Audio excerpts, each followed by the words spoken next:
I want you to imagine something for a second. Two people, same city, same cost of living. The first person earns around $100,000 a year. You walk into their apartment, and it looks impressive.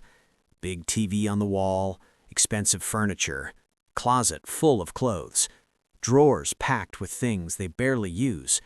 There's even an extra room, not for living, just for storage.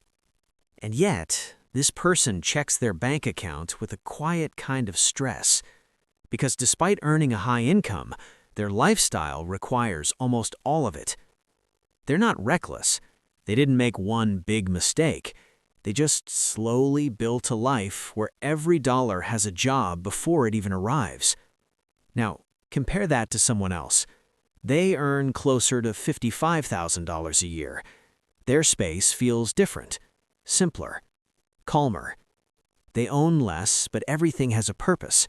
Their closet isn't overflowing. Their kitchen isn't filled with unused gadgets. They don't have a room full of just-in-case items. And when they check their bank account, there's no tension, because they've built something most people never do. They have a buffer. Savings that could last them months. Money that isn't already spoken for. And the gap between these two people, it's not income. It's how they think about ownership. Because here's the idea that changes everything. Most people don't realize that everything they own costs more than they think. Not just once, but continuously. Every single item has a visible cost and a hidden one. The visible cost is simple. It's the price you pay. But the hidden cost is where things get interesting. Because every object takes up space, and space isn't free. The more things you own, the more room you need to store them. And that space could be costing you hundreds, sometimes thousands per year without you realizing it. Then there's maintenance. Nothing you own just sits there forever. It needs cleaning, fixing, replacing, managing. Even something you barely use still demands time and attention. And that leads to another cost most people ignore: mental energy. Every item you own occupies a small part of your mind. It's something you have to think about, organize, or deal with eventually. Multiply that across dozens or hundreds of items, and suddenly your environment becomes noisy, cluttered, harder to manage. And finally, there's the biggest cost of all: opportunity cost.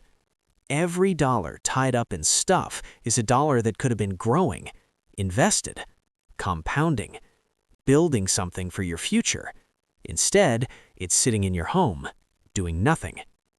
And once you start seeing purchases this way, it changes how you make decisions. Instead of asking, "Can I afford this?" you start asking, "Is this actually worth what it will cost me over time?" One of the simplest ways to figure that out is something most people never calculate: cost per use. Take the price of something and divide it by how often you'll realistically use it. Not how often you hope you'll use it, but how often you actually will. That expensive item you only use a few times, it's not cheap. It's incredibly expensive per use. Meanwhile, something you use every day can justify a much higher price. This single shift in thinking eliminates a huge number of bad purchases because it forces honesty, and honesty breaks impulse. Another simple way to reset how you see your possessions is to walk through your home and ask one uncomfortable question. If this disappeared today, would I buy it again? Most people are surprised by how often the answer is no, not because the item is broken, but because it's no longer relevant to their life. It's just there, taking up space, holding attention, serving no real purpose. And once you realize that, you start understanding something deeper. A lot of what you own isn't there because you chose it. It's there because you never questioned it. This is also where people quietly lose money over time, not through big dramatic mistakes, but through constant small upgrades, replacing things that already work, buying newer versions just because they exist, not because they're needed. Phones get replaced early, cars get upgraded before they have to, furniture gets swapped out just because it feels old. And each of these decisions feels harmless on its own, but over time, they add up to an enormous amount of money. Money that could have been saved, or invested, or used to create actual freedom. And here's where things get even more interesting, because human behavior follows the path of least resistance. If it's easy to spend, you'll spend. If saving requires effort, you'll avoid it. So instead of relying on discipline, you change the system. You make saving automatic. Money gets moved before you even see it, and you make spending slightly harder. You remove frictionless buying. You slow yourself down. Even something as simple as waiting 24 hours before making a non-essential purchase can eliminate most impulse decisions. Because most urges don't last. They feel strong in the moment and disappear just as quickly. But there's one idea that matters more than all of this, and it's something almost nobody defines. What is enough? Most people never answer that question, so their lifestyle keeps expanding. As income goes up, so do expectations, and the finish line keeps moving, which means they never actually feel ahead.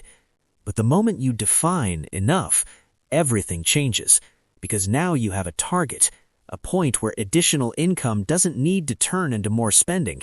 It can turn into something else. Savings, investments, freedom.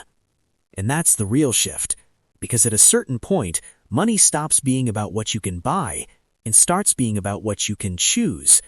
Can you walk away from something that isn't right for you?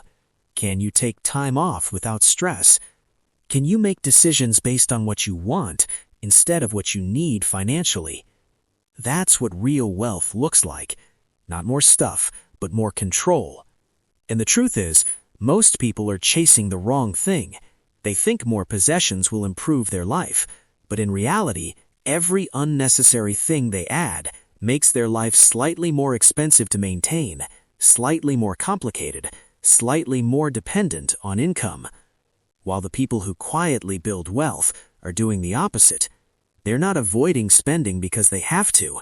They're doing it because they understand something most people don't. Every dollar you don't spend buys you a little more freedom. And over time, that freedom compounds.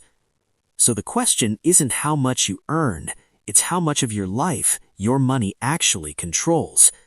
Because in the end, you can either build a life where your money works for you, or one where you spend your time working to support the life you built. And those two paths lead to completely different futures.